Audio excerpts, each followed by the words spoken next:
President Trump is promising to tackle school safety. He used an address to the nation yesterday to talk about the shooting. Today, the president will travel to his Mar-a-Lago resort in Florida.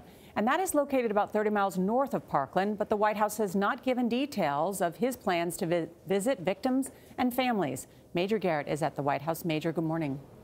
Good morning. A pattern is emerging with President Trump and high-profile crimes. When committed by immigrants, legal or otherwise, there are rapid calls for new and restrictive policies. After mass shootings, the White House tendency is to say, wait, gather facts, and there have been no calls for restrictions on access to firearms. And the president's emphasis on mental health, it's undercut by his own record.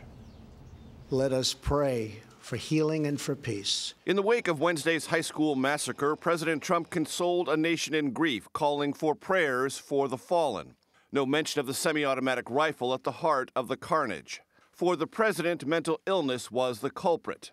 We are committed to working with state and local leaders to help secure our schools and tackle the difficult issue of mental health. Mr. Trump consistently invokes mental health, not gun control, after mass shootings. When 26 were shot dead in a rural Texas church last November, this is how the president viewed it. This isn't a guns situation. This is a mental health problem. In February of last year, Mr. Trump signed a bill killing an Obama-era regulation which allowed the Social Security Administration to provide information on severely mentally disabled people to the National Background Check database.